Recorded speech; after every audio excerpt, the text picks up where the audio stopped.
Hello दोस्तों study point की 98 channel पर आप सभी को स्वागत करता हूं। दोस्तों एसएससी जीडी और एमटीएस के लिए जनरल साइंस और जनरल नॉलेज और जनरल अवेयरनेस और स्टडीज़ जीके के क्लास है जो कि आपको रोज़ रात को 9 बजे होता है। और इसमें दोस्तों आपको एक्सपेक्टेड क्वेश्चन है और प्लस में प्रीवियस ईयर क्वेश्चन है। दोस्तों क्लास को अगर इसके पीछे का क्लास को नहीं देखे हैं तो आपको चैनल के प्लेलिस्ट में मिल जाएगा, आप वहां से देख लीजिएगा। और टेलीग्राम चैनल का लिंक डिस्क्रिप्शन में दिया हुआ है, आप वहां से टेलीग्राम से भी जुड़ सकते हैं। तो चलिए दोस्तों आज को क्लास को शुरू करते हैं। तो चलिए दोस्तों आज का पहला प्रश्न है, द्वाब शब्द का अर्थ है। दोस्तों द्वाब शब्द का अर्थ क्या होता है? तो दोस्तों ये हो जाएगा, दो नदियों के बीच की भूमि को क्या बोलते हैं? द्वाब शब्द बोलते हैं। किसको बोलते हैं? दो नदियों के बीच की भूमि को। ठीक है, नेक्स्ट क्वेश्चन है, कौन सा बायोस्फीयर रिजर्व भारत सरकार द्वारा सबसे पहले स्थापित किया गया था? जो बायोस्फीयर रिजर्व भारत सरकार द्वारा जो कि सबसे पहले स्थापित किया गया था, तो वह कौन सा बायोस्फीयर है जो कि भारत सरकार द्वारा सबसे पहले स्थापित किया गया था? तो दोस्तों इसका राइट आंसर हो जाएगा ऑप्शन नंबर बी, जो कि नीलगिरी बायोस्फीयर है। कौन सा है? Nilgiri biosphere, option number B आ जाएगा। ठीक है, नेक्स्ट क्वेश्चन है दोस्त, भारत का सबसे बड़ा बंदरगाह कौन सा है? भारत का सबसे बंदरगाह कौन सा है? तो यह हो जाएगा मुंबई, जो कि मुंबई में है, वो भारत की सबसे बड़ी बंदरगाह है।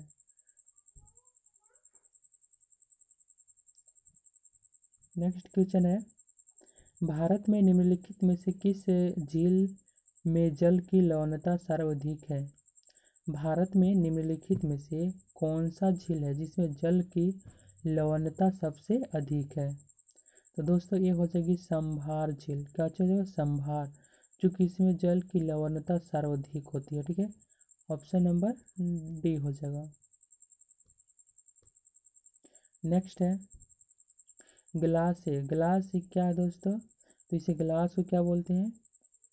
सुपर कुंड तरल। क्या बोलते हैं? सुपर कुंड तरल, ऑप्शन नंबर डी इसका राइट आंसर हो जाएगा। चलिए नेक्स्ट क्वेश्चन है, सुदूर सुदूर अतीत से जानवर, पौधों और अन्य जीवों से संरक्षित अवशेषों या निवासों के लिए अध्ययन के विज्ञान को क्या कहा जाता है? तो इसको क्या बोलते हैं? पैलियोनोटोलॉजी। क्या बोलते हैं? पैलियोनोटोलॉजी, जो कि ऑप्शन नंबर आपका सी सही आंसर हो जाएगा। दोस्तों आप कमेंट बॉक्स में ज़रूर आंसर बताइए। तो नेक्स्ट है, अस्थाई पानी की कठोरता को जोड़कर दूर किया जा सकता है। बोल रहा है कि जो अस्थाई पानी है उसकी कठोरता को जोड़कर दूर किया जा सकता है। तो हो जाएगा सोडियम बाइकार्बोनेट। क्या हो जाएगा? Sodium bicarbonate. तो इसका राइट आंसर हो जाएगा सोडियम बाइकार्बोनेट। चलिए नेक्स्ट है, भारत में किस राज्य में औसत वर्षा 200 मीटर है? भारत में किस राज्य में औसत वर्षा 200 मीटर है? कौन सा राज्य है जिसमें कि औसत मात्रा कितना? औसत 200 वर्षा होती है। दिया हुआ है, तो यह हो जाएगा जम्मू कश्मीर। जम्मू कश्मीर में है जो कि 200 औसत वर्षा के मीटर है। ठीक है, ऑप्शन नंबर सी हो जाएगा। चलिए नेक्स्ट है, भारत में पहला सौर ऊर्जा संचालित हवाई अड्डा कहाँ है? भारत में पहला सौर ऊर्जा संचालित हवाई अड्डा कहाँ पे है? तो यह है कोच्चि में। कहाँ पे है? कोच्चि। तो नेक्स्ट कीजिए, अगला प्रश्न है, निम्नलिखित में से कौन सा ऊर्जा का गैर पारंपरिक स्रोत नहीं है? दोस्तों इसमें से कौन सा ऊर्जा है जो कि गैर पारंपरिक स्रोत नहीं है? तो दोस्तों ये हो जाएगा प्राकृतिक गैस। कौन सा? प्राकृतिक गैस।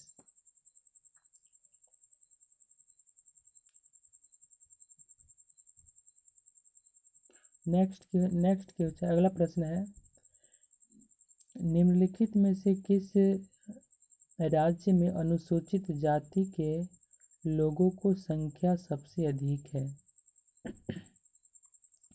कौन सा राज्य है जिसमें अनुसूचित जाति के लोगों की जनसंख्या अधिक है? तो हो जाएगा उत्तर प्रदेश। कहाँ पे है? उत्तर प्रदेश है, जो कि अनुसूचित जनजाति के लोगों की संख्या कितना है? सबसे अधिक है वहाँ पे। चलिए दोस्तों, आप अभी तक चैनल को सब्सक्राइब नहीं किए हैं तो चैनल को सब्सक्राइब कर लीजिए और घंटी के बेल आइकन को प्रेस कर लीजिए। तो है कि भारत में पहला व्यक्ति का नाम क्या था जिसने आधार पहचान की संख्या दी? भारत में पहली महिला वो कौन थी जो कि क्या बोलते हैं, पहला जनसंख्या, आधार की जो जनसंख्या है वो सबसे पहले दिए थे? तो हो जाएगा रंजना सोनवने। रंजना सोनवने ऑप्शन नंबर हो जाएगा डी, जो कि ये आधार पहचान संख्या का सबसे पहले नंबर दिए थे। चलिए नेक्स्ट है, निम्नलिखित में से किस राज्य की तटरेखा सबसे लंबी है? निम्नलिखित में से किस राज्य की तटरेखा सबसे अधिक है?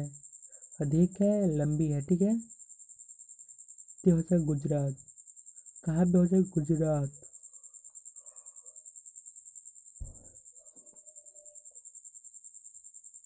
चलिए नेक्स्ट है, भूमध्य रेखीय क्षेत्र में वाष्प के कारण क्या शब्द है? तो यह क्या है? संघवनीय वर्षा है। क्या है? संघवनीय वर्षा है। नेक्स्ट है, कार्बन डाइऑक्साइड है। क्या है? कार्बन डाइऑक्साइड है एक काम करने वाला एजेंट। क्या है? कार्बन डाइऑक्साइड एक काम करने वाले एजेंट का है, ठीक है। थार मरुस्थल से सटे मरुस्थल को पाकिस्तान से में क्या कहते हैं?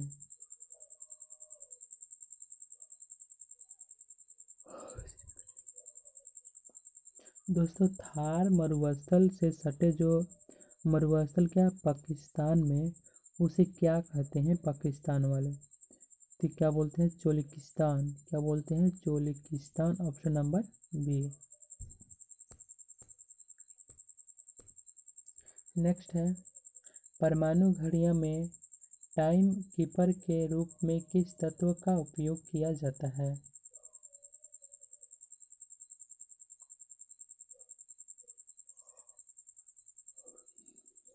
परमाणु घड़ियों में टाइम कीपर के रूप में किस तत्व का उपयोग किया जाता है? तो दोस्तों हो जाएगा सीजियम। क्या चीज़? सीजियम, जो कि दांत क्या बोलते हैं, परमाणु घड़ियों में टाइम कीपर के रूप में किसी तत्व का उपयोग किया जाता है? तो क्या? सीजियम। Option number C. ठीक है। नेक्स्ट है, अगला प्रश्न है,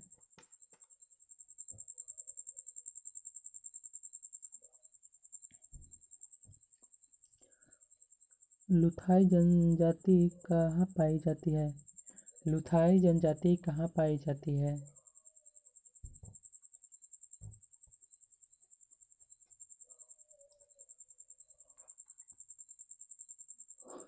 कहाँ पे? मिजोरम। मिजोरम इसका राइट आंसर हो जाएगा। चलिए नेक्स्ट है, राष्ट्रीय युवा दिवस कब मनाया जाता है? राष्ट्रीय युवा दिवस कब मनाया जाता है? तो हो जाएगा 12 जनवरी को। कब मनाया जाता है? 12 जनवरी को मनाया जाता है। नेक्स्ट है, अगला प्रश्न है,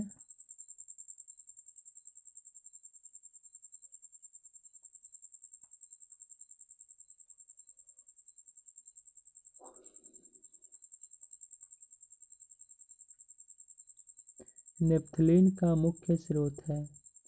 नेप्थलीन का मुख्य स्रोत क्या है? तो हो जाएगा कोल तार।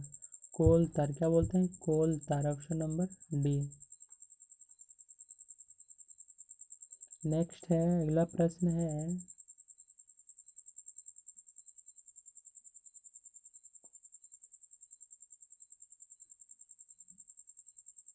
अगला प्रश्न है, ट्रांसफार्मर का प्रयोग किया जाता है। ट्रांसफार्मर का प्रयोग किया जाता है।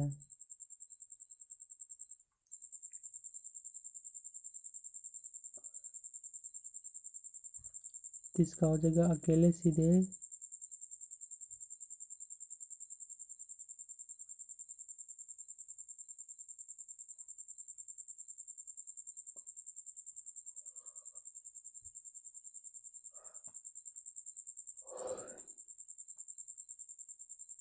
अकेले एसी सर्टिफिकेट हो जाएगा ऑप्शन नंबर बी।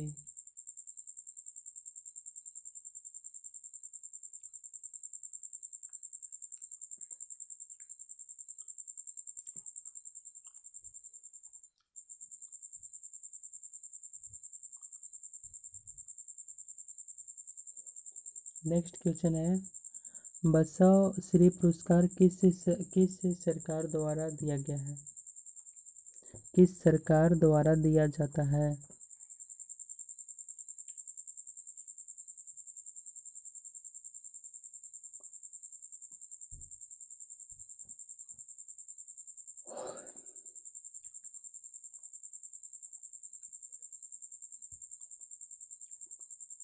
तो कर्नाटक इसका राइट आंसर हो जाएगा।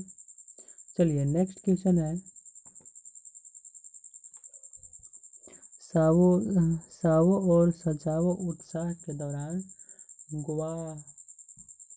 ग्वासी एक दूसरे को क्या करते हैं? सम्मानित करते हैं।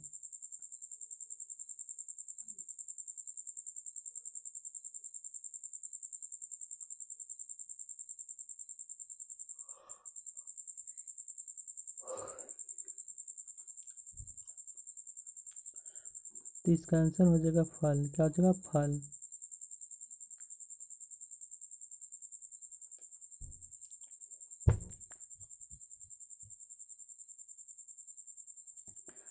अगला प्रश्न है, भारत में कुल्लू घाटी किस नदी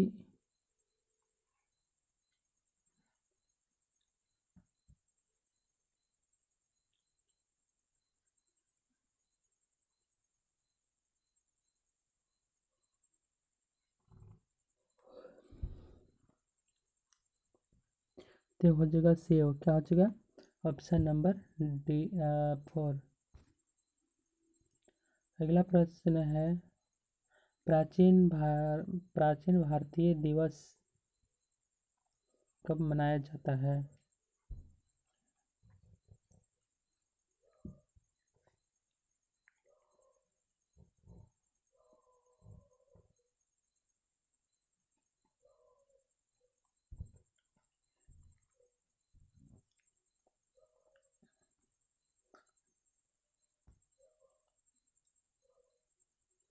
महाराष्ट्र में कौन सा शहर स्थित है?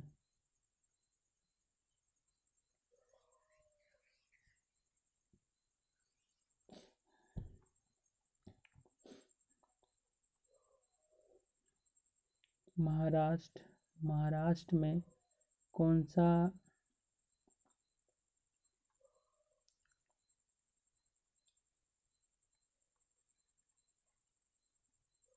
तो हो जाएगा मांडव ग्रीस। क्या हो जाएगा? मांडव ग्रीस।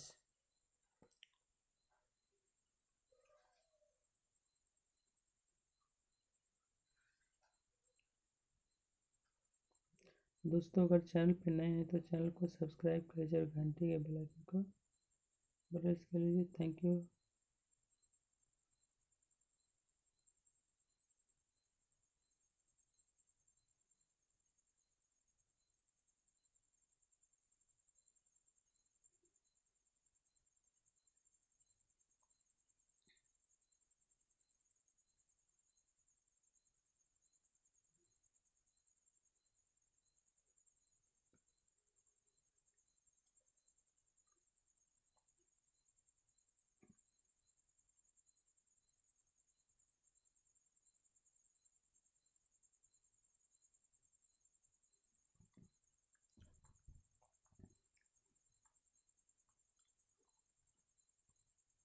अगला प्रश्न है, एशिया की सबसे बड़ी चीनी मिल कहाँ स्थित है? तो हो जाएगा यूपी। इसका राइट आंसर हो जाएगा यूपी। नेक्स्ट है,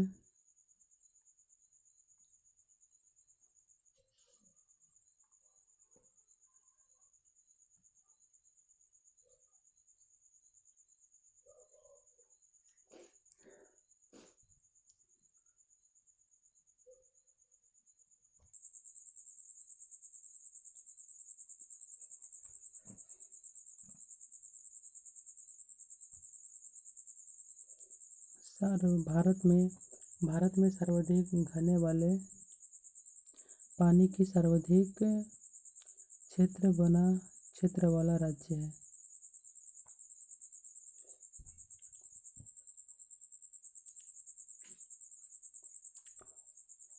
अगला प्रश्न है, भारत में सर्वाधिक घने इनमें इनका कौन सा सर्वाधिक वार्षिक क्षेत्रफल का राज्य है?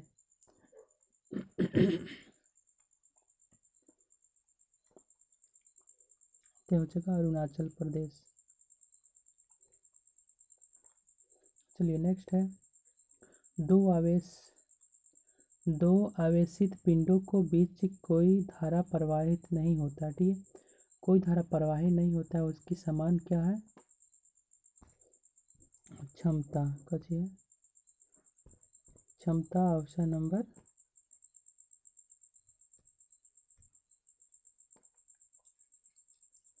नेक्स्ट है, भारत सरकार में कितने चिन्ह निम्नलिखित में से कौन से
अगला प्रश्न है, भारत सरकार के प्रत्येक चिन्ह में निम्नलिखित में से किस मौर्य वंश को अपनाया?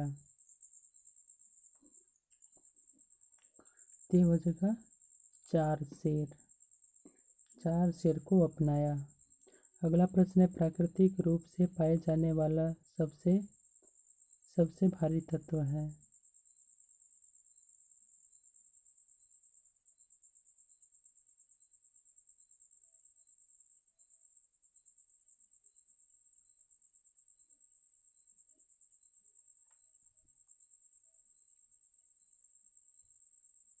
तो इसका सही आंसर हो जाएगा यूरेनियम।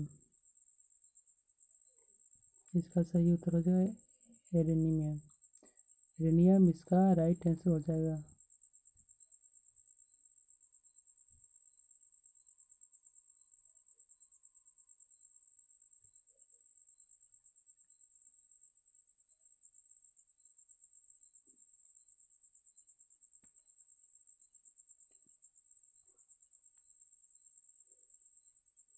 चलिए नेक्स्ट है,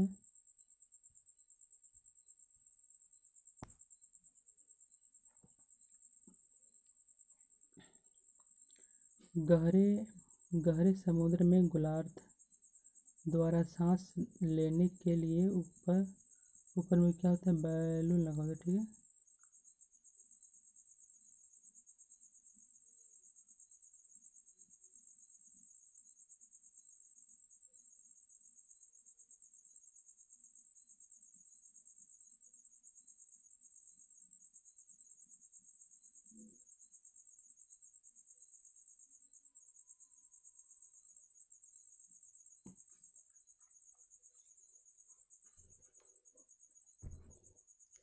चलिए अगला प्रश्न है, गहरे समुद्र में गोताखोरों द्वारा सांस लेने के लिए उपयोग की जाने वाली हवा है, जो कि नाइट्रोजन के स्थान पर प्रयोग किया जाने वाला अक्रिय है। तो इसका राइट आंसर हो जाएगा helium, option number A. Next है, पेरियार अभयारण्य देश के किस राज्य में स्थित है? देश के किस राज्य में स्थित है? तो हो जाएगा केरल।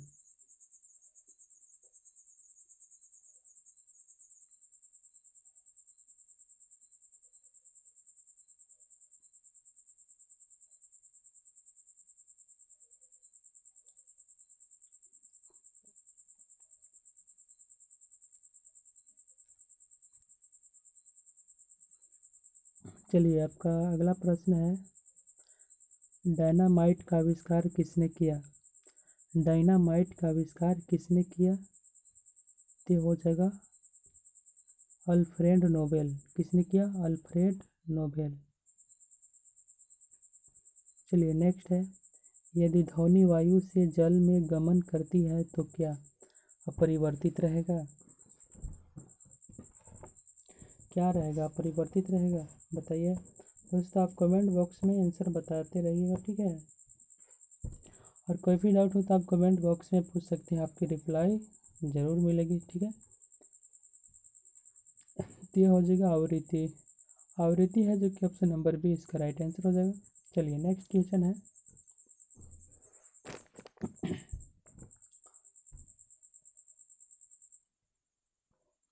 नेक्स्ट है, डॉक्टर के एस चुंग का हाल ही में निधन हो गया। वो भारत के उन्हें क्या बोलते हैं, किसके पिता के रूप में जाने जाते थे? किसके पिता के रूप में जाने जाते थे? तो हो जाएगा नेफ्रोग्राफी। कौन सा? नेफ्रोग्राफी, ऑप्शन नंबर ए। चलिए नेक्स्ट है, घरेलू जो हमारे घरेलू विद्युत परिपथ में फ्यूज तार जिसे पिघलता है और जब क्या होता है, जब उच्च वृद्धि होती है, क्या होती है? उच्च वृद्धि।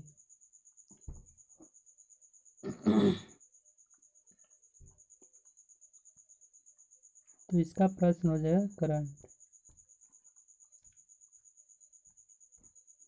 नेक्स्ट है, निम्नलिखित में से किस क्षेत्र में मिजोरम के साथ सीमा नहीं है?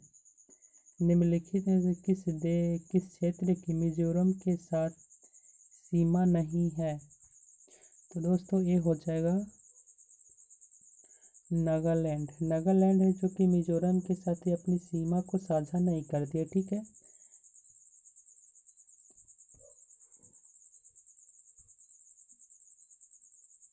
यह हो चुकी नागालैंड। चलिए नेक्स्ट है, निम्नलिखित में से कौन सा एक एलिहार्ड है? एलिहार्ड है जो कि प्रोपेनल, क्या बोलते हैं? प्रोपेनल। ऑप्शन नंबर हो जाएगा ए। चलिए नेक्स्ट है, एक पायलट के लक्ष्य को हिट करने के लिए बम छोड़ना पड़ता है। एक पायलट को लक्ष्य हिट करने के लिए क्या छोड़ना पड़ता है? के लिए बम छोड़ना पड़ता है। तो हो जाएगा लक्ष्य से पहले। कब छोड़ा जाता है? लक्ष्य से पहले इसे छोड़ा जाता है। नेक्स्ट है, भारत का सबसे ऊंचा जलप्रपात जोग किस राज्य में स्थित है? भारत का जो सबसे ऊंचा जलप्रपात है वह है जोग। तो यह जोग किस राज्य में स्थित है? तो हो जाएगा कहाँ पे? कर्नाटक। कहाँ पे स्थित है? तो कर्नाटक में स्थित है। चलिए नेक्स्ट है, प्रायद्वीप भारत की सबसे लंबी नदी है। प्रायद्वीप है जो कि भारत की सबसे लंबी नदी है, तो यह है गोदावरी। नेक्स्ट है, एक स्पेयर किसके द्वारा प्रतिपादित सिद्धांत पर कार्य करता है?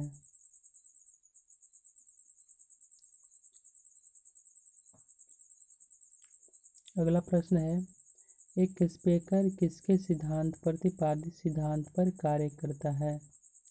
तो हो जाएगा जैसे पास्कल। ठीक है, ऑप्शन नंबर 1 हो गया पास्कल। नेक्स्ट है, कलिंग पुरस्कार के लिए दिया जाता है। कलिंग पुरस्कार के लिए दिया जाता है, तो यह हो जाएगा विज्ञान। विज्ञान, ऑप्शन नंबर बी। नेक्स्ट है, 2011 के जनगणना के अनुसार भारत की पुरुषों की साक्षरता दर क्या है? 2011 के जनगणना के अनुसार भारत में पुरुष साक्षरता दर कितना है? 82 है, जो कि चलिए नेक्स्ट है, पानी के नीचे की वस्तुओं का पता लगाने के लिए किस उपकरण का उपयोग किया जाता है?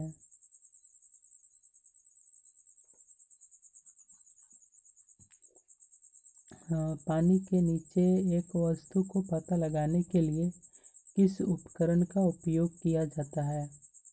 तो हो जाएगा ऑप्शन नंबर सी, सोनार इसका राइट आंसर हो जाएगा। नेक्स्ट है, निम्नलिखित में से कौन सा भारत में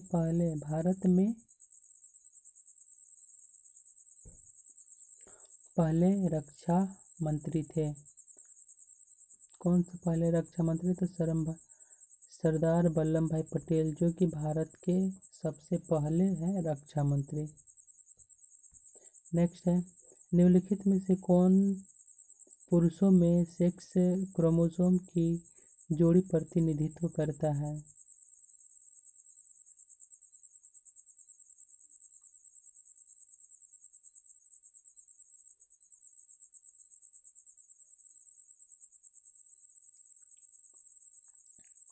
तो इसका आंसर हो जाएगा एक्स और वाई। एक्स वाई इसका राइट आंसर हो जाएगा ऑप्शन नंबर ए।